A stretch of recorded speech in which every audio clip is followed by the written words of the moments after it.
I backtracked him and real quick, and he had just gotten out of his bed. His bed was 200 yards from the road in some cedar thicket. He had just gotten out of it. I said, wow, I am literally right behind this buck. So, I put on my stuff, grab my gun, and I head off. And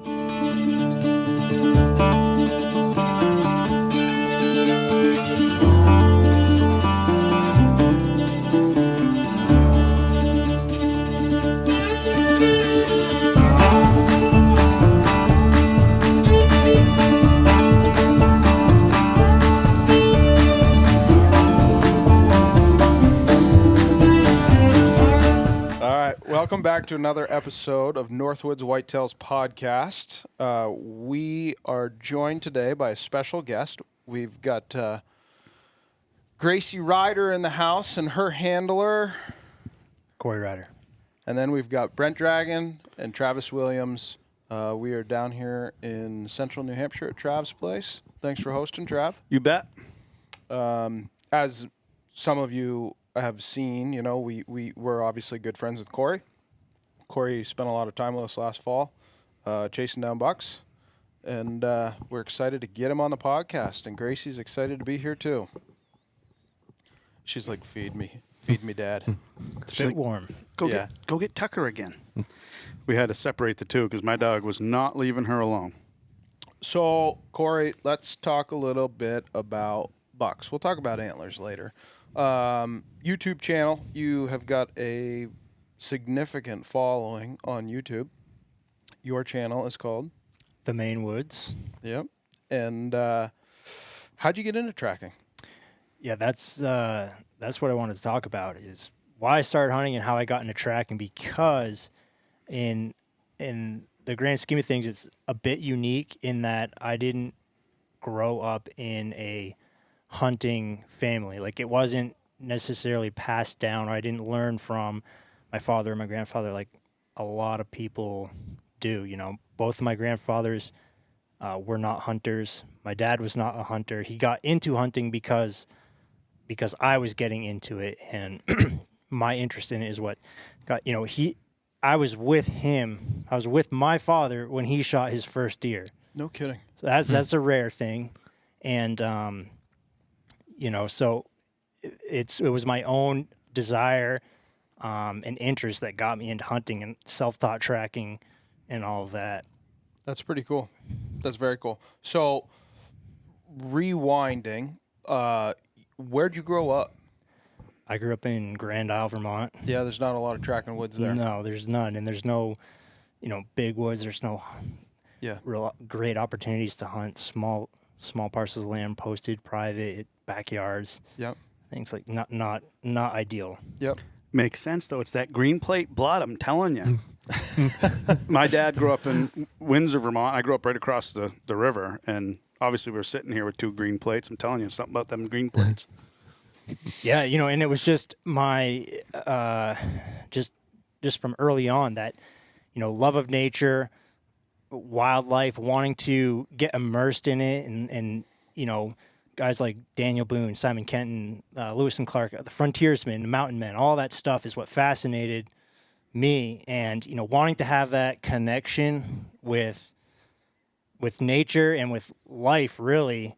And I've found that in hunting. So that's kind of what led me into hunting, and ultimately where food comes from, and that intimate connection with that is you can only get that through hunting. And so the more I've done it, the more I've gotten into it, and the more I've enjoyed it, really, Yeah. I'm glad you mentioned that, because that's one of the things that I feel like our youth is missing. You don't grow up on farms. Like when I was a kid, we had pigs and turkeys and chickens, and, I go out and I can remember the first time helping my dad harvest the turkeys, and I was covered in blood, but that's real life. And I can still remember the first deer I ever shot. It was a doe, and I mean, technically, I don't call it my first deer, but it technically was my first deer. But that connection, like you just said, with the food, and knowing that you just took a life, and the emotion that comes with it.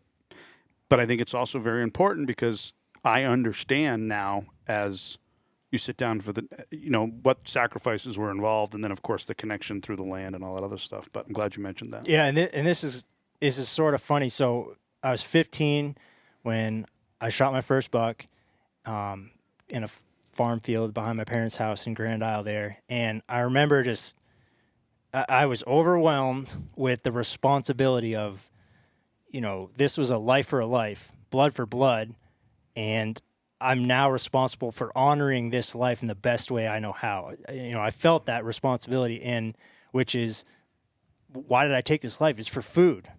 And so, I remember no one was going to, not a hunting family, so no one was going to cook it for me. So I had to figure that out. And I'm 15. I didn't know how to cook a peanut butter and jelly sandwich. You know what I mean? My buddy's dad, he had taught me how to pull the back straps out, or the tenderloins. It was the tenderloins.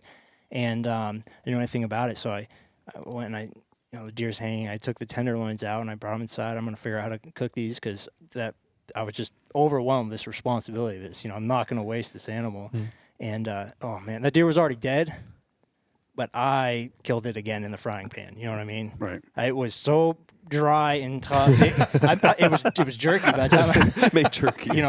So I gutted it down, and I realized, hey, if I'm going to continue hunting, which I was hooked by that point, which I want to continue hunting, I got to figure out how to cook these things. So I figured, if I'm going to turn it into jerky, I might as well do it intentionally. So I figured out a recipe to make jerky, and really good jerky. And for years, all I was doing with every deer I shot, the whole thing, backstraps and all, jerky. That's all I knew how to do. I didn't. Oh my God, you made the backstraps into jerky. But I did. I was that guy. But it was, it was so highly sought after. My friends all wanted it. It's really good, and I'll make it for you guys sometime. We'll bring you to camp probably.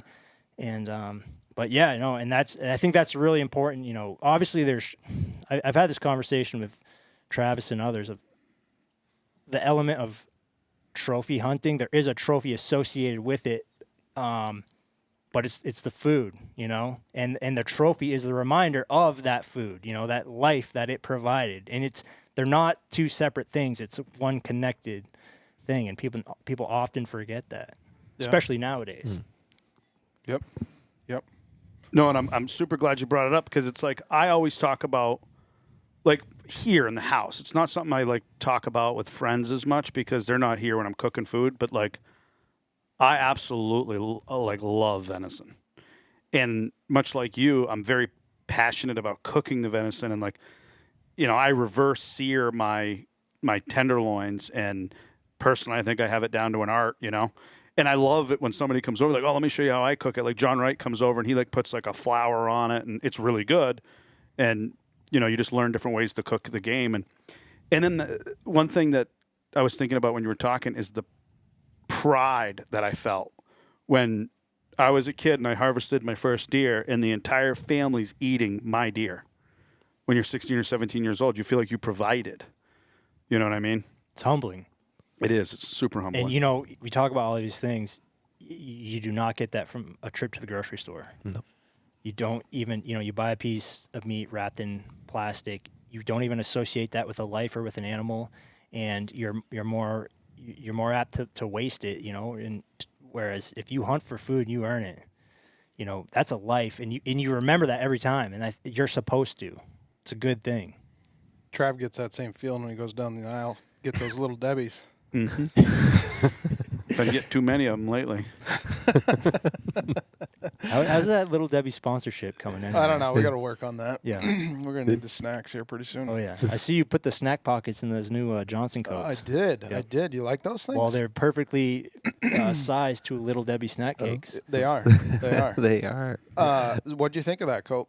I'm pretty impressed. Yeah? Still waiting to get mine in the mail, but Okay. It's coming. It's coming. What'd you think of the pants? I think they're great. My initial reaction is like, yeah, they're onto something with this pants and jacket.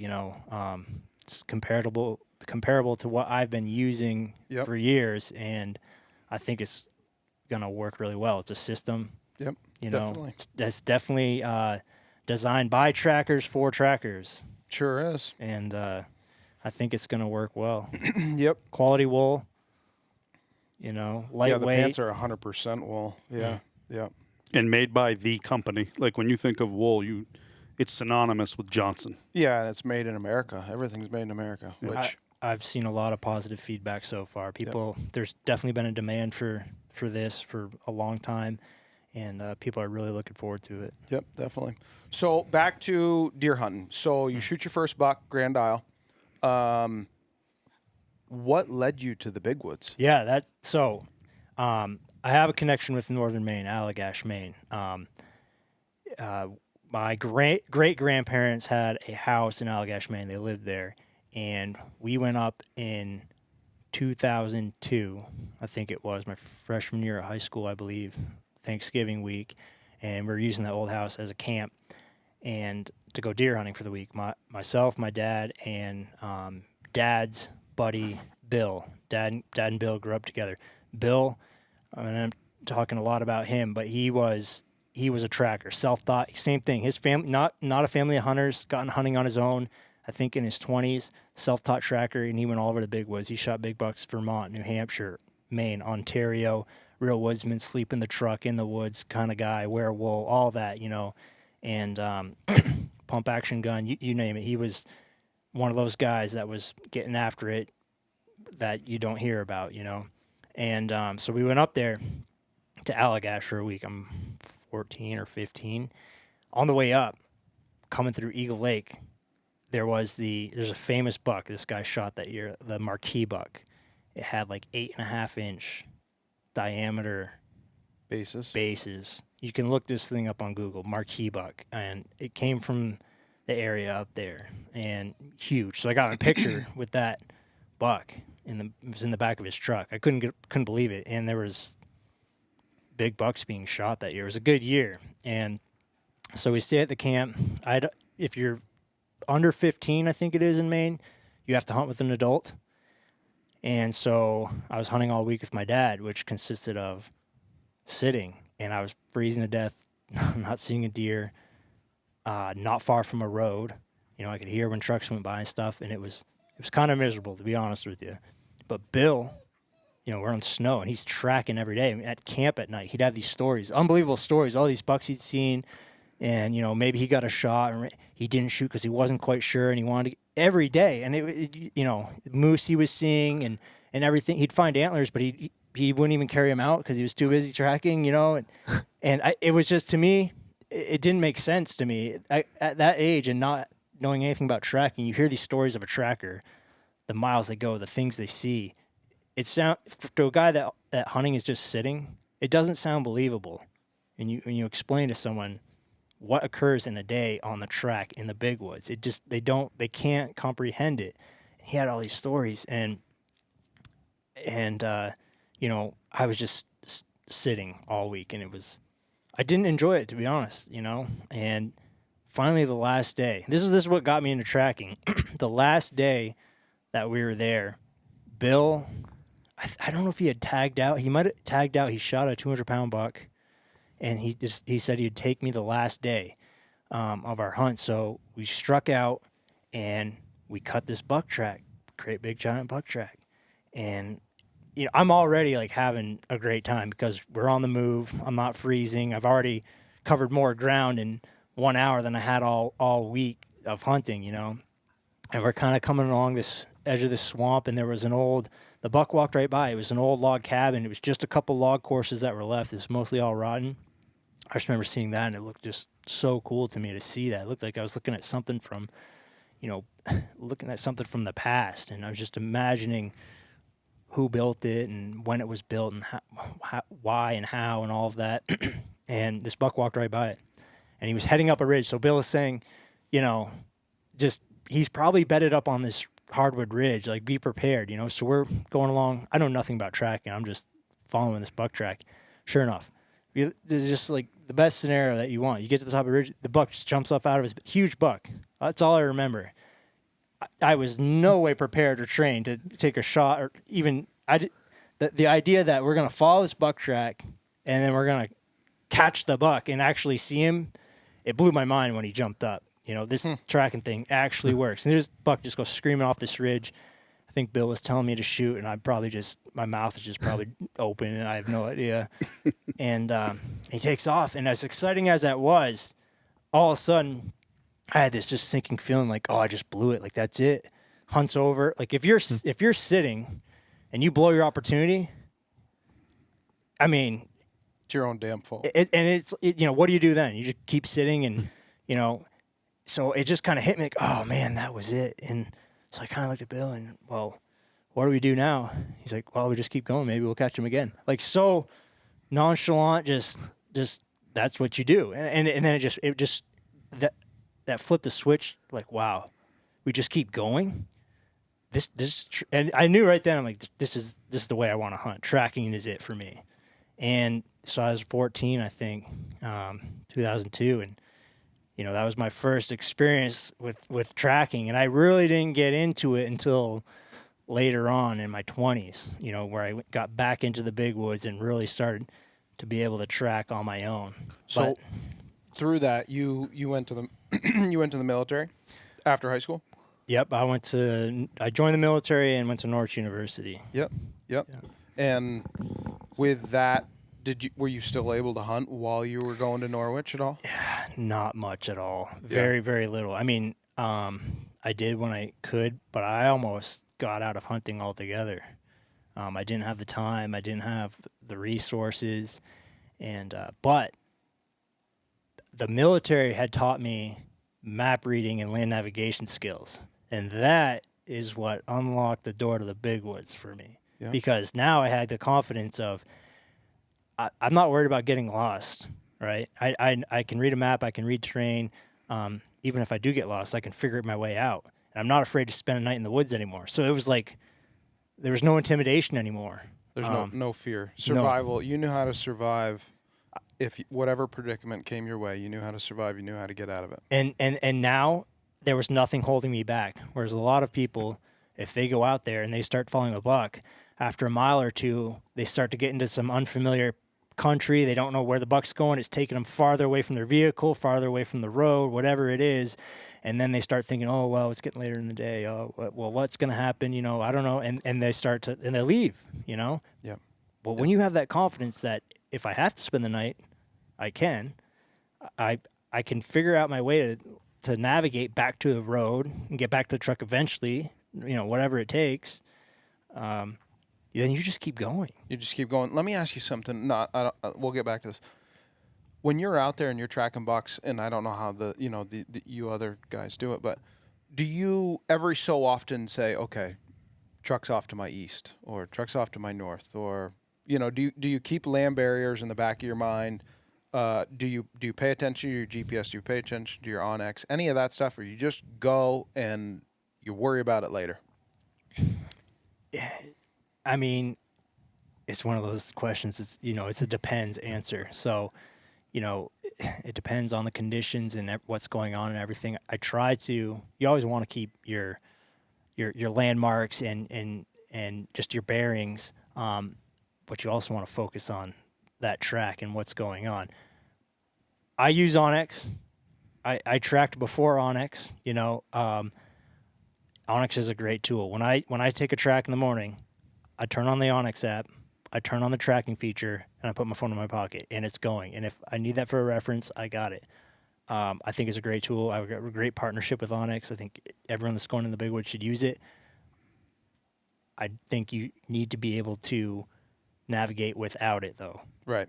You put it in your back pocket. If it's your... You press you press track, you put it in your back pocket, and you just go. Yes. You forget about it. If you are solely relying on that and you drop your phone in a creek, what are you going to do? Yes. Yep. So it's a great tool. I highly recommend it. Genuinely. I think everyone here uses it. But you need to have those hard skills of land navigation to default to in the event that your technology fails. Yep. 100%. And a good compass. Yes. At all times. Yes. Yep. So Norwich, you learn these life skills. After Norwich, where do you go? I was in the National Guard. I was in Vermont. I was in Massachusetts. I had to travel around the country for different training opportunities and things like that. Nothing too crazy for the most part. I stayed around New England. Yep. And once you got done with the military, Maine bound. Maine bound, yeah, and I'm still working on that. That's a incomplete story. Yeah. Yeah. Well, you're still living there. I Just still trying to am. go. Just trying to go more north. I'm not sure what I'm trying to do. You know, I there's so many places, and I want to be everywhere. That's the problem. Yeah. You know, so why Maine versus New Hampshire, Vermont, the Adirondacks, any of that? I grew up in Vermont.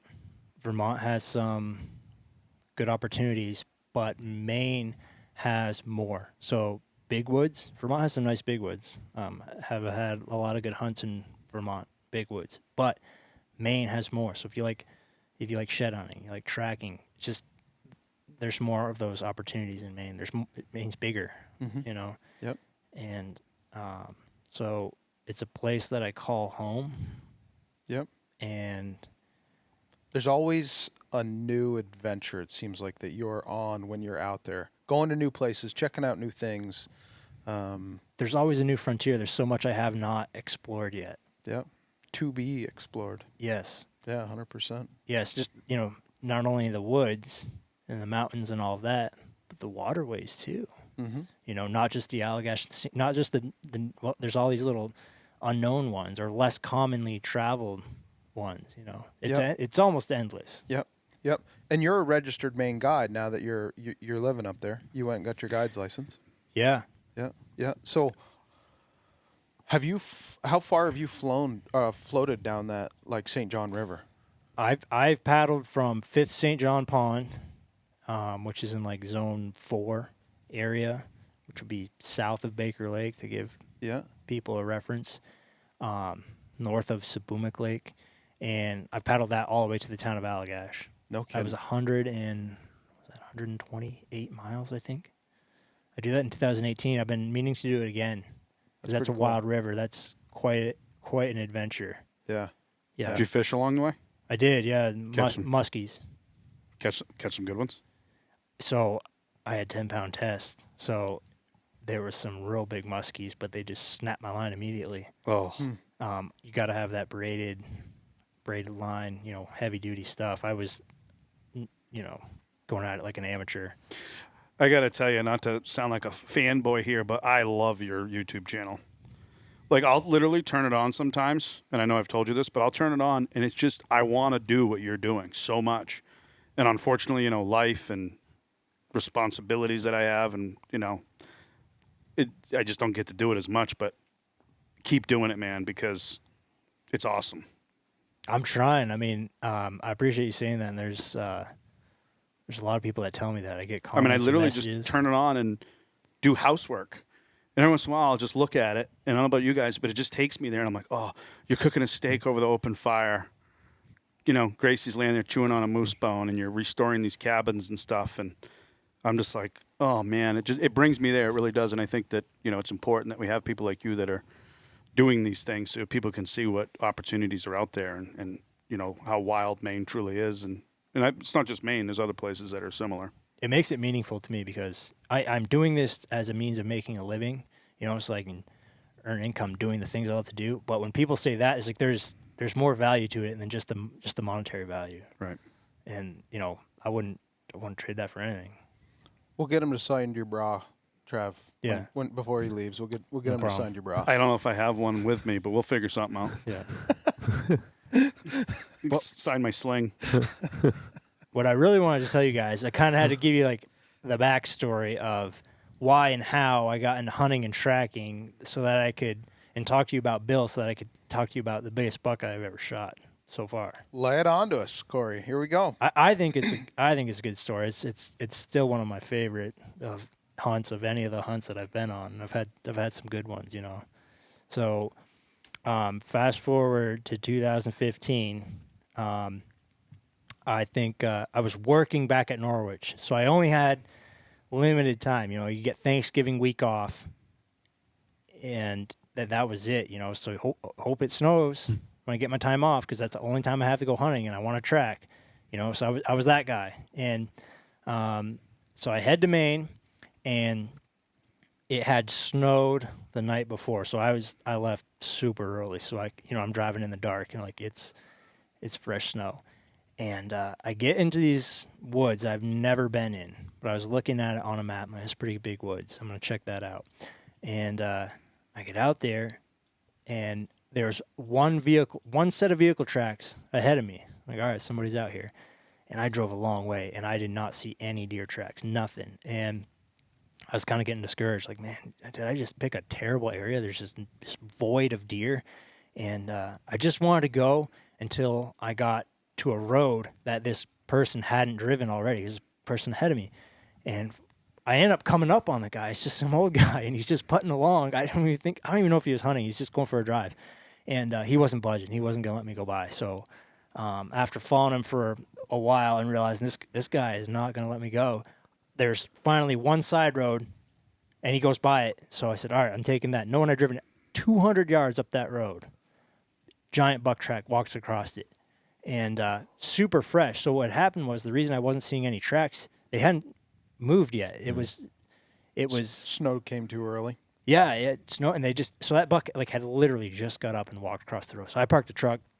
I backtracked him and real quick, and he had just gotten out of his bed. His bed was 200 yards from the road in some cedar thicket. He had just gotten out of it. I said, wow, I am literally right behind this buck. So, I put on my stuff, grab my gun, and I head off, and I'm tracking him. I'm just trying to go real easy because I know I'm so close behind this buck. I don't need to, he's right here. I don't need to go hard.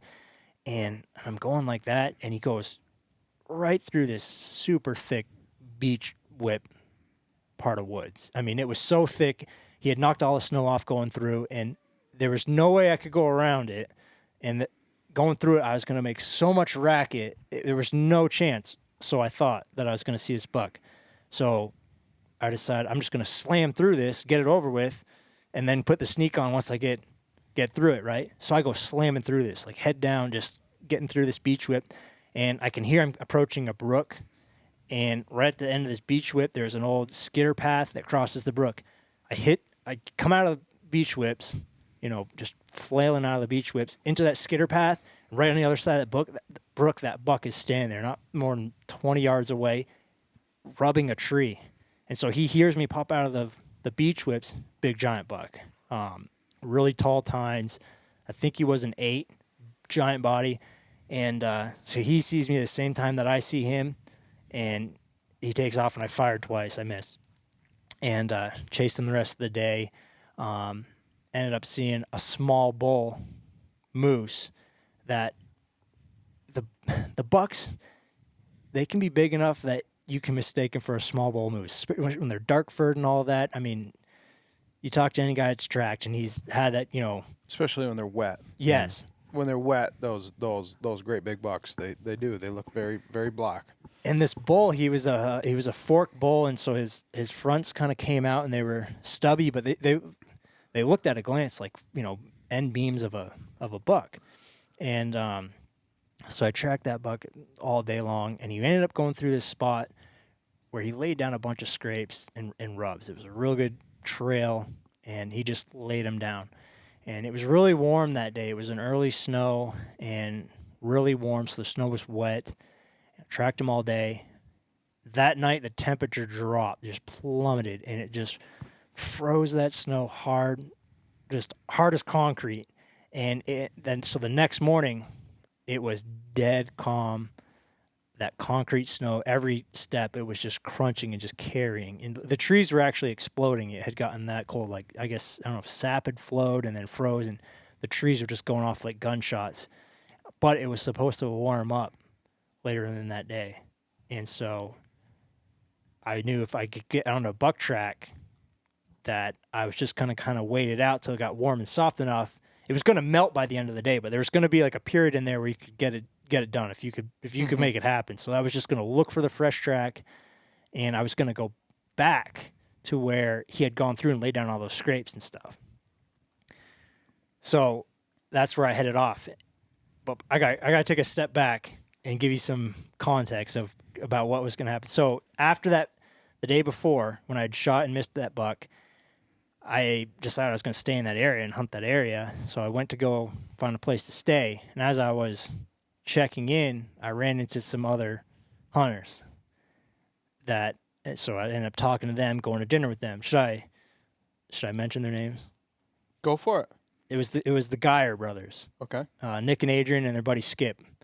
They're all really good hunters, my opinion. You know, I've known them for a while now since then, and so I went and had dinner with those guys, shared stories with them and stuff. One of them, I think it was Adrian, had been tracking a buck that day, and he's like, "Yeah, this buck, he stepped right over this shed antler." I was like, "Oh, that's cool." And he's like, "Yeah, it was a pretty good one, 6 points." I'm like, "Oh, all right, so half of a 6-pointer, you know, so it'd have 3 points on it." Is what I was thinking. You know, he's like, "Yeah, I'll show you when we're done having dinner." But one of the things he was telling me about while we were having dinner, he's like, "Yeah, you know, we grunt a lot, you know," and he's telling me about grunting and calling deer and all this stuff. And to me, being so inexperienced, I'm like, is this guy pulling my leg? Like, is he just trying to get me to be like an idiot out there, making to spook all these?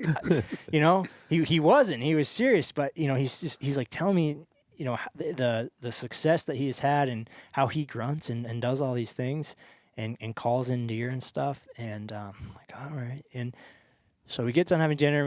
We go out to the truck. And he's like, "Yeah, I'll show you that antler." And he pulls it out, 6 points, like on one side. It would have been a 12, and it's huge, you know. A deer antler? Yeah. Oh, jeez. I thought you were talking moose. No, and the buck he was tracking stepped over it. Wow. And That's cool. cool. So now you got to wonder if the one he's tracking wasn't that one, right? You know? And I just thought that was really cool. You know? That's crazy. And so the next day, so I'm out there and I'm going back down through where my old tracks were and where that buck had gone through, laying down all those scrapes and everything. And it's just so crunchy.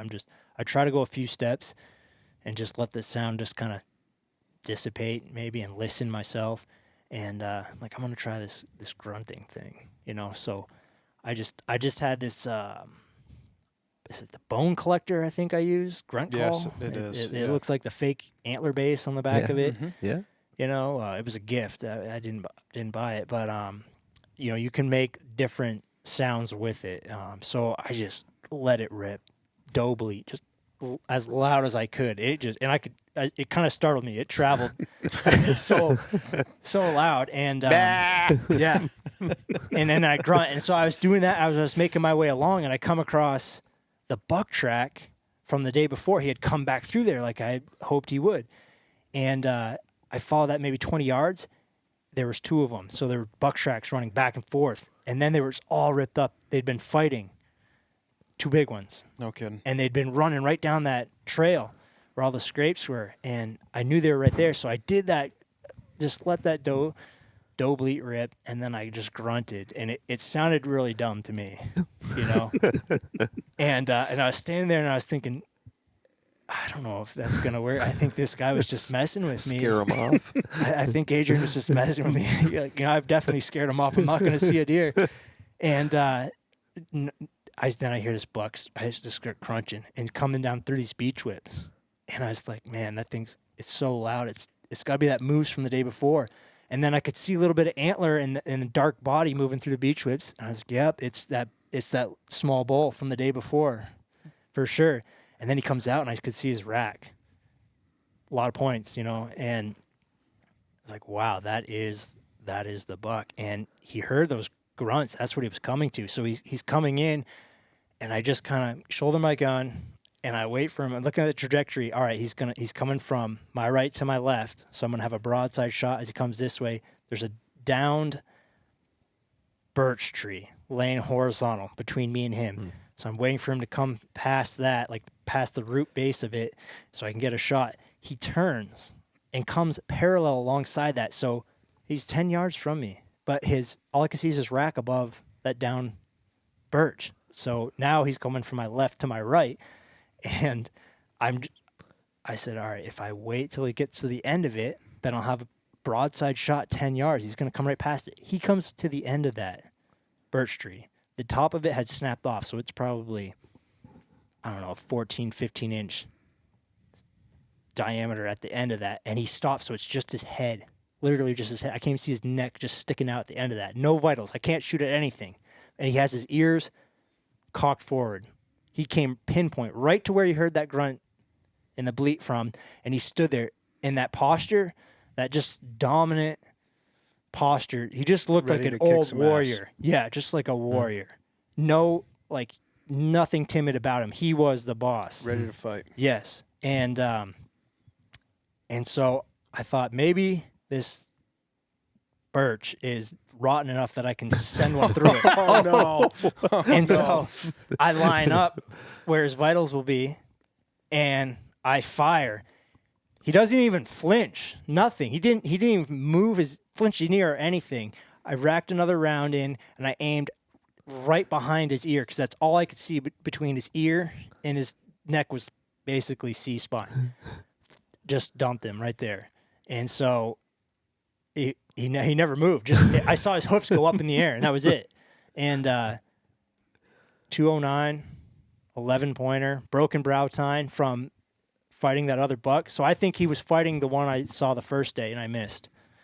And so he was just, his face was all scarred up. His ears were ripped. His neck was ripped. That broken brow tine.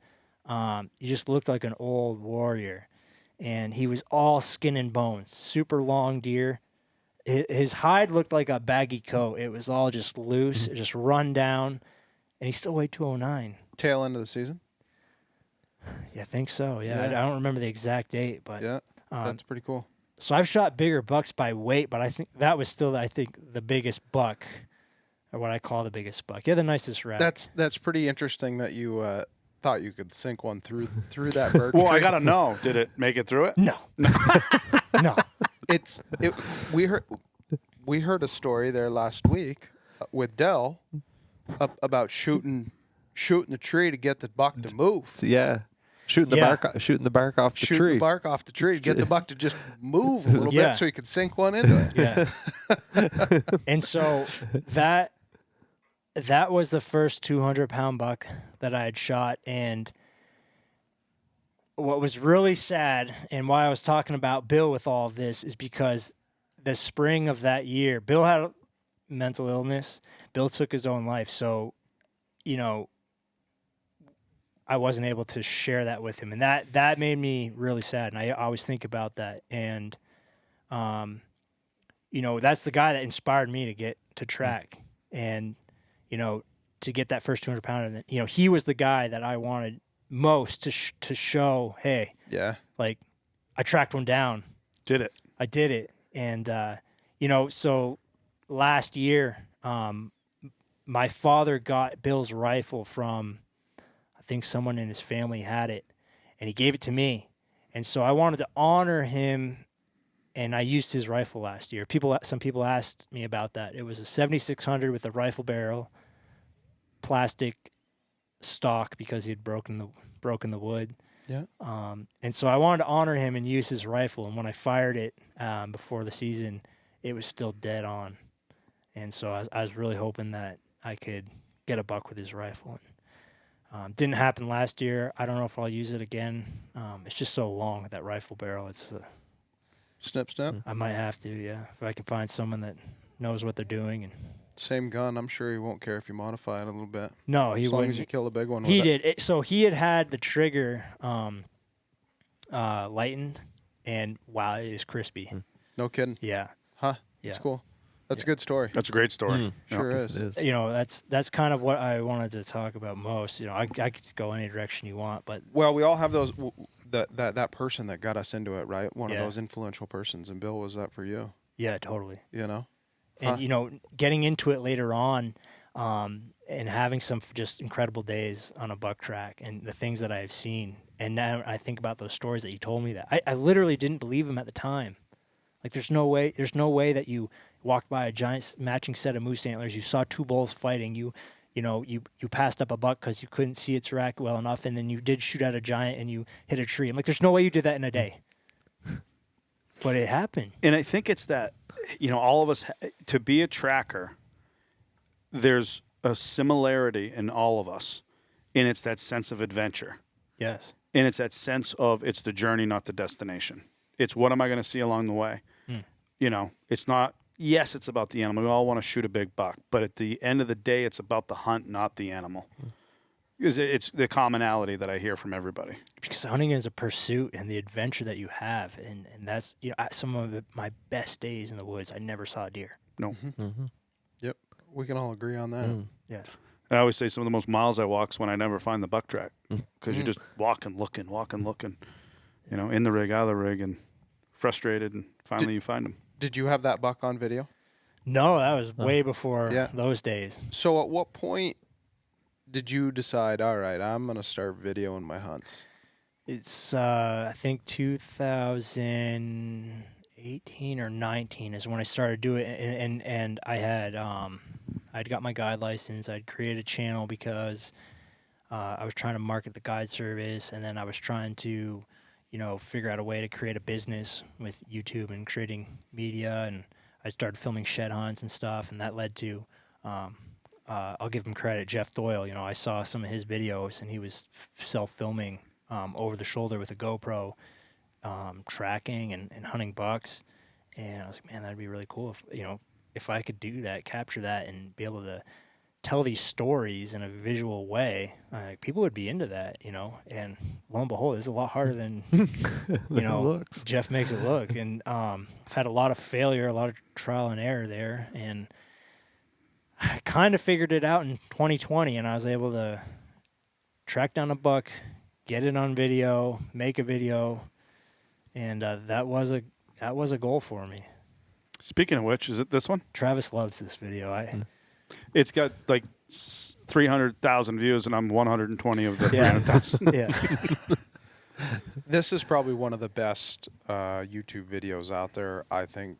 Giant buck Start to finish, everything that you did with it. So the thing about this area, what the way I found this area with Bill, when we hunted Maine together, we found this area, and I've done a lot of hunting and shed hunting the area, so it kind of has some sentimental value to it, because I remember finding that with the adventures that we were on. It was wild back then. It was wild country, and so it's always a special place to me. So I was, I put a lot of pressure on myself, but I was using Bill's gun last year, and I was trying to get a buck in this area with Bill's gun and make it 200 pounds and get it on video. And it's like, you just settle down a little bit. Yeah, I could have done it, but Yep. It'll happen where it's going to happen. Yeah. Still using the grunt call, same grunt call. Same one, yeah. Same one. Yeah, he's got you still have it, don't you? I do, yeah. Yeah. I had one. I lost it somewhere along the way. The same one I have. Yeah. Exactly. I have had my confidence in calling and making all the deer noises that I do, even the snorting at deer. I have a great deal of confidence because it works so much. I was going to ask you that. How did you start the snorting? Like, was that somebody show you that, or you just start doing it? I think it was Adrian that told me when I met him there. No kidding. So I'll tell you a story about that worked incredibly well. I think it was this area. Actually, it was maybe the year before this. I think it was the year before. It was in the same area. There's kind of a notch, and there's an old game trail there that looks like a hiking trail. The animals have to pass through this. It's a restriction point, and when I first found it, it looked like a hiking trail, and it's a cool spot. You can always find tracks going through there. Really hard to get to, but usually worth it when you get there. And I went up in there, and I found great big buck track. I jumped the doe, and then there was a buck track that had been with her, and he must have took off just before I jumped the doe. And I don't know what it was that alerted him, if he had heard me or smelled me before the doe took off, but I jumped her, and then I saw this running track. So I followed him, and he went up this mountain, and I knew it was a 200-pounder, so I followed him, and he went right into this green thicket right in the top, and I was just sneaking along there. There were moose around, and I was just trying to, the way the conditions were, I knew the deer were going to be bedded down. It was real windy and gusty, and they didn't like to move in that. And I was just sneaking through these kind of jack firs, and I heard hooves hit the frozen ground, like it stood up real hard. That thud right next to me, like right on the other side of these jack firs, and I could tell it was standing there, and it snorted at me. So I snorted back real quick, like it blew at me, like it had winded me. So I just did it right back to it, and it just jumped and took one and stopped right there. And it was so thick, I couldn't see it. I just saw a flash of it when it was right there. And I snorted back at him, and he snorted back at me. And then he just walked off. I could hear him walking through the whips.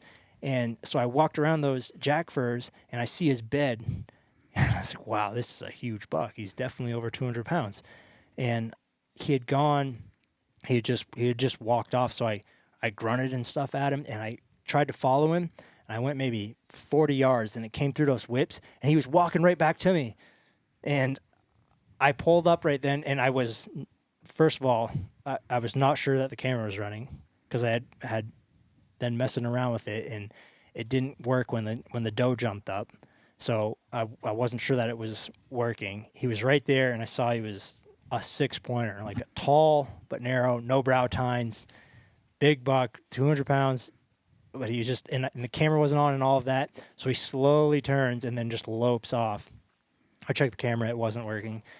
I ended up shooting one later that day. That was a different buck, but I called him back in again later on. Same No buck. kidding. Yeah. It's just the grunt and the snort and all of that. It works. I've killed, I think I said on one of the other podcasts, I've killed quite a few deer with snort wheeze. Yeah. They're curious, right? Like, it's all something that you would learn where you see more deer habitat, like the Midwest, right? Where you see more deer behavior is what it is. It's the same thing here. Deer do deer things, right? It's just out there you get to experience a little bit more. You Yeah. get to hear it. You get to see it. You know, Yeah.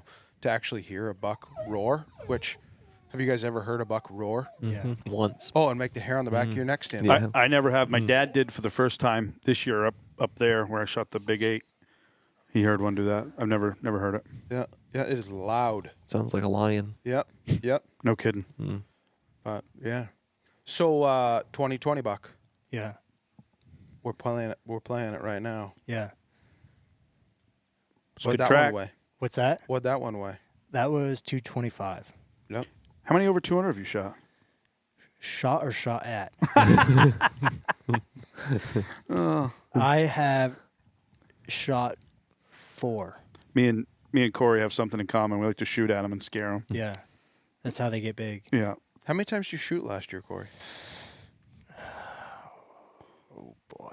I mean, Come on. I know you've thought about this. Deer season was 6 months ago, Let's see. 7 months ago, 8 months ago. I think I shot 5 times in Maine.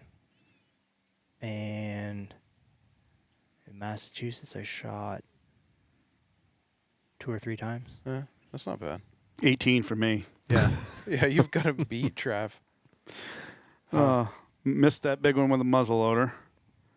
Missed the one in Vermont. I think I shot 3 times at that one. Shot 3 times one, the 8-pointer I killed in New Hampshire, and 11 on the 8-pointer in Maine. Yeah, So- it happens. It's not. I got a lot of ridicule for this video because how many times I ended up shooting this deer, and I'm not promoting anything reckless, and I'll speak for everyone. We're trying to kill the animal as quickly as possible. I mean, that's that's what we're trying to do ultimately, and things happen. It's an imperfect environment, and if you win the deer, you owe it to the deer to finish it off as quickly as you can, and that's what I did in this video, and most people understand that. It's funny because with this video and the type of hunting that I do, the most controversy and opposition I get is from the self-professing so-called hunters are the ones that are offended by this. The non-hunters, people that don't know anything about hunting, that have seen this, they are so impressed. They think, wow, I had no idea that this is what you guys do to get a deer. They think it's the Hollywood version of this manufactured artificial scenario where you're hunting this exclusive property and you've got food source and this and that and all of these things and this buck that you've watched grow up for 5.5 years and you've named it and it finally steps out after you've all these pictures of it and you shoot it with a bow and all this stuff. When people see this, they go, wow, I had no idea. And they're deeply impressed. It's so special. But it's the guys, you're saying it's the guys that are hunters, Yeah. that more so tree stand hunters that can't believe that you took a shot at a running deer. Yeah. Yep. Yep. Yeah, we've got some of that too. Yeah, we got plenty of that. We do. Yeah. I mean, you're gonna have them in every group, I guess, right? Yeah, and I don't. Like I said, I don't make how-to videos. This is how I do something. If you take something away from it and apply it to yourself, good. But otherwise, I'm not. Do whatever is right for you. Yep. And I am trying to kill a deer the most efficient way that I can. Yep. So what happened in this video? I tracked this buck, and when I caught him, I was about 30 yards from his bed, and he stood up from his bed looking at me, but I could only see up to his eyeballs. The bough of the spruce tree was right covering his antlers. I could see his eyeballs, and he was 30 yards from me. So I put my sights right on his heart, and I was holding there, and I was looking at his head so I could see the antlers. And it's when he turned and jumped, so he tucked his legs to take off, is when I saw his antlers. So I fired, and I hit a little low. I was holding steady, but because of his movement, I hit a little low. And as he tucked up his foot, it would have been kind of under his chest, and I hit that ankle basically.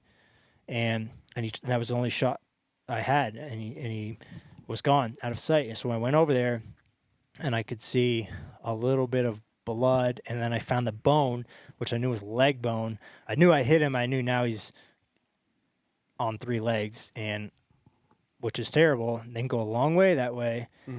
So I just wanted to chase him down and put him down, and I did that. Yeah. Is that the same buck from day 1 to day 2? No, different area. Want to take a break? Yeah, I'll go let him out. We're back. So we were talking before the break. We were talking about calls and grunting and things like that, and how to use that, or how I incorporate that into tracking deer. And what I was just talking with Brent about is that as I move through the woods, as you guys all know, you're making noise. No matter what you try to do to be sneaky, you're going to make noise. So if you can cover some of that sounds, or just try to sound like a deer, which has to do with the way you move and how you walk, actually sounding like a deer as it walks or runs through the woods, and then grunting and doe bleats and snorting and all of those things. And really the way I've honed the calls or the sounds that I make is just from I'm imitating what I've heard deer do, and more than once, and that's where the confidence comes in. So I'm trying to do the things that I've heard other bucks do in different situations that I've been in, and the more that I've done it, the more success I've had with it, and it works. Like this year, I had a buck grunt at me right before it took off.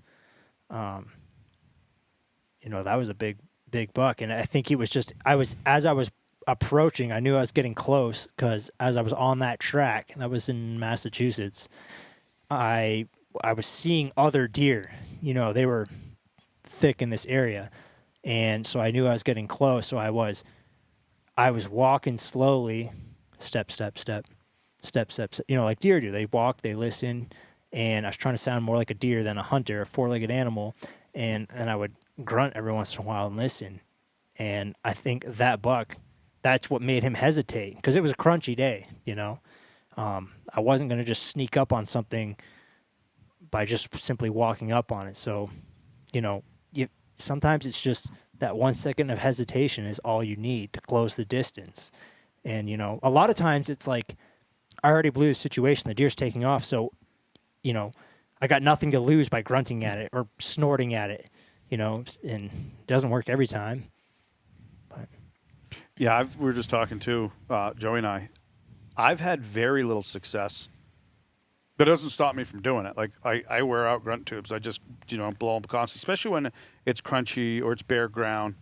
When I'm tracking, I don't tend to as much. But yeah, obviously, if you jump them, you snort at them, you blat at them, and you grunt at them, and hope, and it has worked. But obviously, I must have the wrong tube, because it don't work so good for me. Bill used to grunt a lot, just like some guys do with just his mouth.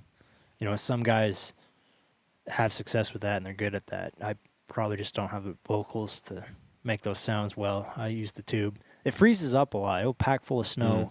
The reed gets plugged and that sort of thing. But I like having it. It's a tool. It's an asset. I've had it work. I can't really say that I've ever regretted using it. Like, it's never blown a situation or opportunity for me.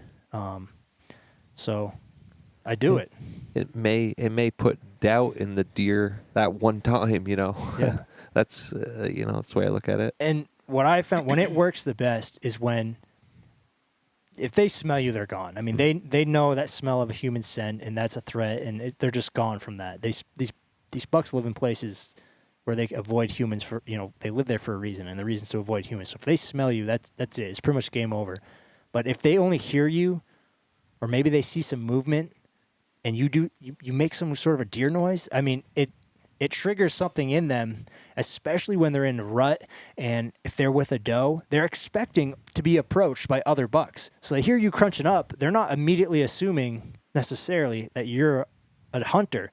They might assume or be thinking, that's another buck coming to challenge me to take this doe away from me. Because if they track down and they were dogging a hot doe and they finally caught her and they're with her, guess what? They know other bucks are going to be dogging that same doe's track. So it's, I've had many times you track up on them and they're standing there looking at you.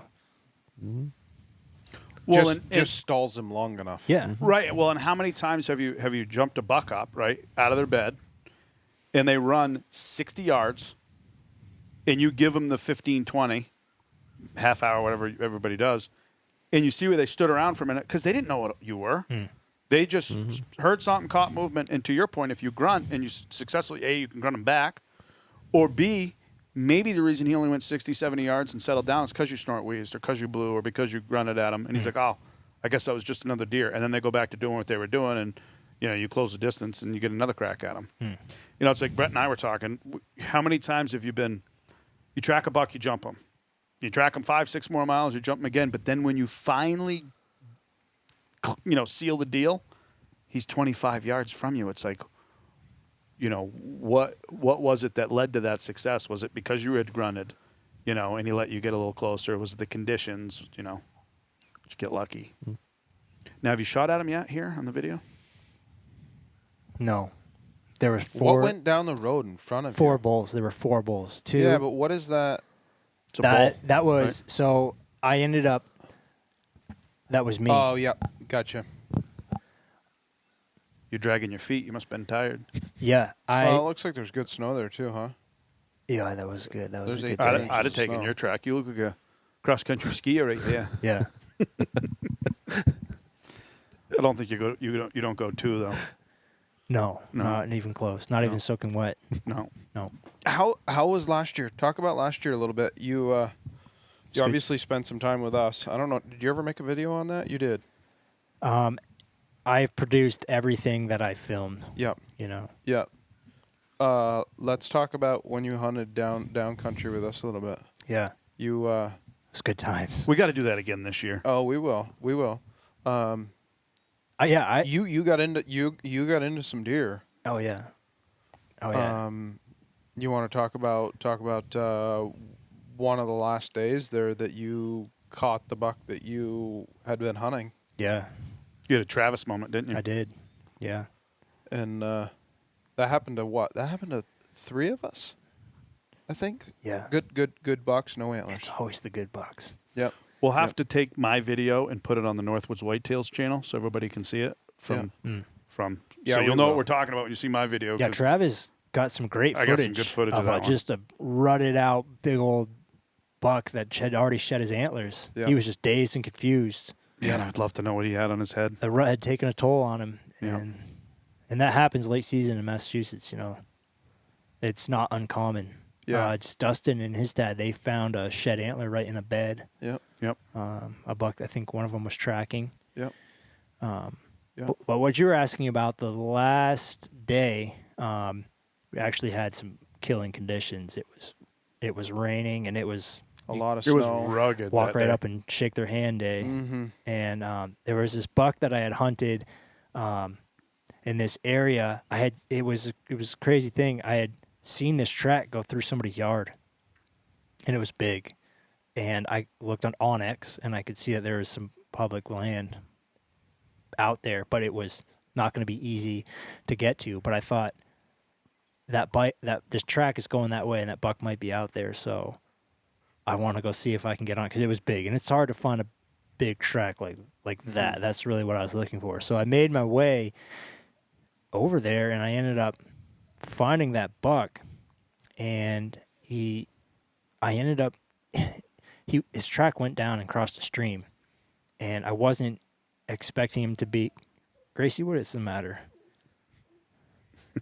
Gracie's whimpering right here on my lap, but he crossed the stream, so I knew I was close, but I didn't expect him to meet with him right in that stream. So when I got down, I was tracking, I was being stealthy and sneaky and everything, and when I got down into that stream, it was the ice, it was crunchy, and the noise of the stream, I couldn't hear anything, and I was down low, I couldn't see above the bank, so I just wanted to get through that and get up on the other side where I could actually see and hear again. Well, he was right on the other side of that, like just off the bank, and he saw me or heard me when I was down in there, and he took off, and big buck. I just got a glimpse, but I fired and missed. And so I guess it was a few days later, and it was raining. And so I knew if that buck is back in that area, today's the day I can walk right up to him as long as my gun will fire, which the Woodman arms should go off even in those conditions. And I found his track, and he was right there, and he was with a pile of does. So I followed him, caught up to him, and he was just laying there with no antlers. Nothing on his head. Nothing. But he had him. You said you saw him the day before, right? Or did you see antlers? It was a couple days, because remember we had that really Oh. cold spell. We had that cold spell. Yeah. You and I were down there, Yeah. Cory, and we had that cold spell, and it was super cold. We didn't get right out there and go hunt that morning. We might have went to breakfast first. Might have happened. Yeah. Got to support the local economy. You do. It was good breakfast. Was It was cold good. that morning. Yeah. Yeah. Yep. So that kind of, just the way things were going, and that was the last real good day to track. And yeah, because it froze up after that. Yeah. but left it there, and to be continued. He'll be there next year, hopefully. Maybe. That he will. Definitely some heartbreaks down there, but it was fun. I had a good time going down there, and it's kind of nice because you got your New Hampshire season, and typically I try to hunt New Hampshire and then I go to Maine. This year I went to Vermont, but that doesn't usually happen. And then for me, it's like over, and it's that like emotional dump of it's all over, and it's an whole another year away. And then Joey called and said, "Hey, I got a cabin rented down here. Why don't you come down?" And had to get clearance from the tower. Yeah, it was pretty rough, but we made it work. Yeah, it was a little bit of a rough time. But Yeah. the wife was like, "You know what, babe? Go see your friends," and it was a lot of fun. Yeah. Definitely want to do that again this year. We'll definitely do it again. Vermont. Did you hunt Vermont last year? I don't think you did you? I don't think I did, no. Year before, you missed a giant. Yeah, 252, 11-pointer. Yeah. Yeah. Guy dumped it later that day, Yeah. right in front of me. Yeah. Yeah. That was the biggest Ouch. buck in the state. I That think. was could have I'm that guy could have been my life has a lot of could have beens. Near misses, Yeah. Yeah. Yeah. So, well, it happens. Have you ever hunted New Hampshire much? Oh yeah. Yeah. Yeah, I've got some nice bucks there. 2012, I was heading there from my parents' house in Grand Isle, northern New Hampshire, Pittsburgh area, and I had all my clothes in the dryer, like my hunting clothes. I didn't have wool back then. I've gone through the whole process of trial and error, what works and what doesn't.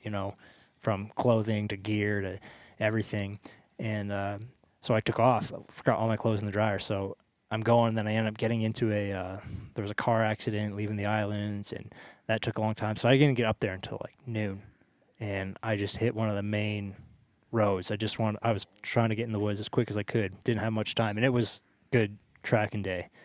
And like 2 miles in the main road, there's 2 bucks on a doe track had just crossed, and this road had been traveled by people all day, and I knew it was fresh because no one had stopped yet. So I'm like, man, I just hit it. I'm gonna make this happen. And that's when I found out I left all my hunting clothes in the dryer. So I had like a sweatshirt and jeans, and took off. And these dogs are. We are back. We had a little dog break. They decided to fight here. So here we go. So I had a sweatshirt and jeans, which was, all cotton, 100%, not ideal for tracking in cold, snowy big woods. So I actually was, in the back of my mind, I was like, I'm probably not going to be able to spend the night in the woods if I had to tonight. It might be a rough situation. I had no water. I'm super dehydrated, just coffee all day. And so I take off on this track, and it was a really big buck, a pretty big buck, and the doe. And I knew either one was going to be good, but I started following them, and it came to some brush and downfall, and the doe went under it, and the smaller of the 2 bucks, which was still a big buck, ducked, and I could tell he struggled to get through, but he did it. The other one attempted to go through, got stuck, and went around. And I'm like, one of these bucks is pretty big, Mm-hmm. And I was pretty green at tracking at that point, and I hadn't done a whole lot, or I had not had much success at that point. And they went up to this hardwood ridge, and I got up on top, and I kind of just stopped, and I see some other hunters' boot prints on top of this ridge. We have a royal rumble of dogs going on here in the back. So they get up on this ridge, this hardwood ridge. I could see pretty well, and I noticed another hunter's boot tracks had been all over that ridge. And I was kind of scanning around looking for maybe another hunter, maybe the deer, and I look over and I'm pretty green at tracking, like 100 yards away in the open, standing broadside. It's just deer. I'm like, it's too good to be true. You don't just walk up on them and then they're just standing there. And I looked at it and I thought, wow, that's a big deer. But I did not see the antlers. He was looking straight at me. So I started scanning, looking for the buck. And I looked back at it, and the sun was kind of hitting it, and I thought I saw some shining. So I had a scope on I had the Browning 308 semi-auto with a Trijicon scope back then.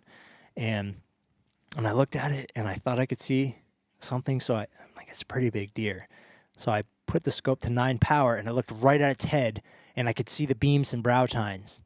And that's when it decided to start running. So now I'm at 9 power trying to shoot at this running deer, and I think I fired 3 times, didn't even touch it. And I think I didn't wait or anything. I just took right off after it. And first thing I noticed was that was the smaller of the 2 tracks. But I stayed on that one. And I never saw the other 2, the bigger buck with the doe. But I stayed on this one I fired. It was a good buck.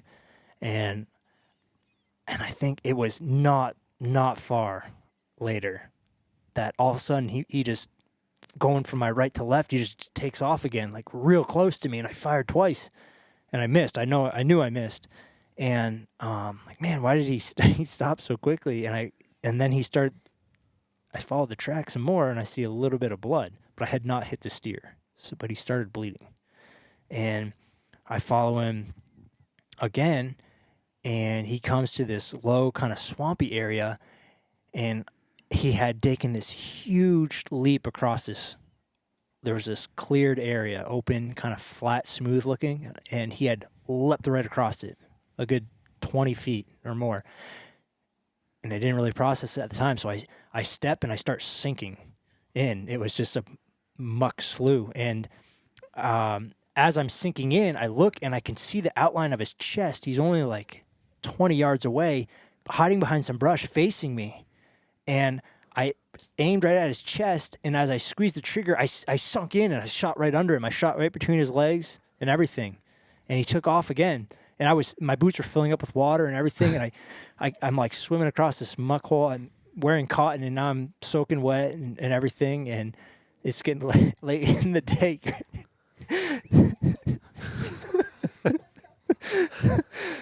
Oh, these dogs. These dogs are going to be... So you're naked because you forgot your clothes. You've shot at this buck now how many times? 3? like 6 or 7 times. Your bollocky bare ass. Go.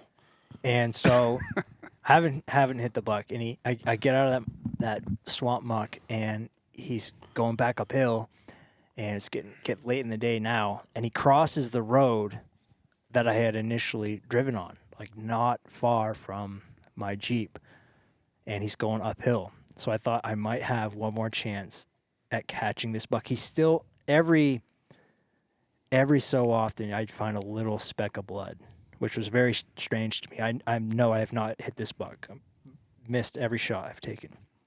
And so I stay on this buck, and he goes around this big ridge, and he goes up and over. The track goes up and over. So I had an idea that he was maybe going to stop at the top or on the other side. So I was calming myself down, going really slow and easy for once in the day.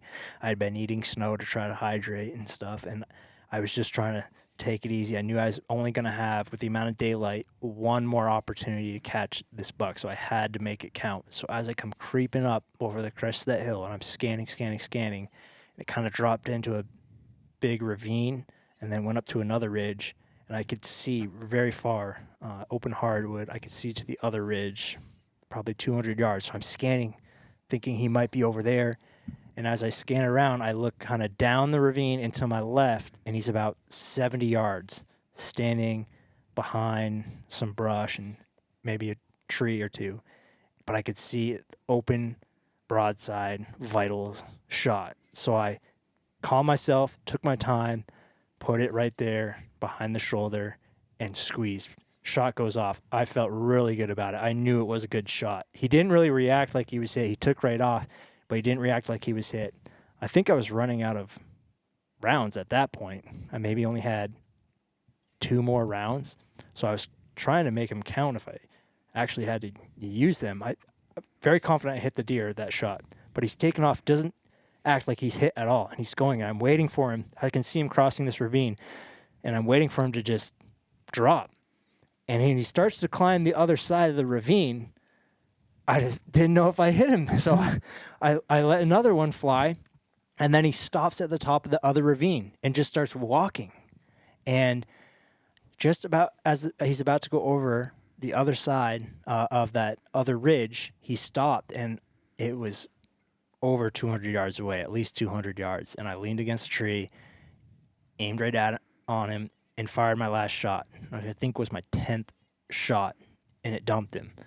And as I went down there, that shot where he first took off punched him right through the heart, but he still ran that whole 200 yards. Crazy how they can do that. He was spraying like from the pump station that whole way, and then that final shot hit him right in the backside. Actually, it hit him in the left hind quarter. And so 8-pointer, he ended up weighing 189, and I was only like 0.2 of a mile from my Jeep. So, which was awesome. Bonus. And he had a scar on his right hind quarter, kind of. That's where that blood was coming from, not where I'd hit him. An old wound that had kind of opened up as I'd been chasing him, I think, and the blood pressure started going, and that's where every once in a while that little drop of blood came from. And so I dragged him down to the Jeep, and I was trying to figure out how to load him in the Jeep, and this truck pulls up real fast, and this guy jumps out. He's all excited. Did you just shoot that deer up there? Yeah. And he's like, oh, man. He's like, I was hunting over here, and he pointed in the direction that I had initially tracked him because he had gone one way and looped around, crossed the road, and I ended up shooting him on the other side. I was hunting over on this ridge all day because I've been chasing this buck that I shot at with my muzzleloader, and I think I hit muzzleloader seasons before rifle in New Hampshire. And he's like, I never found him and stuff. And he's like, but I got so discouraged because there was people all over this ridge. I must have heard 10 shots all around me. That's awesome. But I had tracked like a 6-mile loop shooting at this buck the whole time. So he thought he was surrounded by a bunch of people, but it was just me. And so I didn't know at the time, but when I ended up skinning and cutting up that buck, because I did it myself, the one hind quarter I hit was ruined. The other hind quarter had a wound channel from a muzzleloader, and the plastic ballistic tip of that round was under the hide. He had hit that. It must have been that guy had hit that No buck with kidding. the muzzleloader. So that other hind quarter was ruined. You couldn't even cut through it with a knife. The scar tissue was so thick. So there was both hind quarters were basically ruined. But yeah, That's a pretty Crazy. good story. That's a good one. That's a pretty good story. Well, we should probably wrap it up, I guess. We could keep going for days on this one. We sure could. We sure could. Sure. Well, Cory, thanks for joining us. Where can everybody find you? well, I try not to be found Mm-hmm. in the woods. However, you can find me on YouTube at the Maine Woods. I have Instagram account connected to that, the Maine Woods account. Those are the two primary places that I produce content. Awesome. Awesome. All right. Sounds good. Thanks, guys. We'll see you on the next one.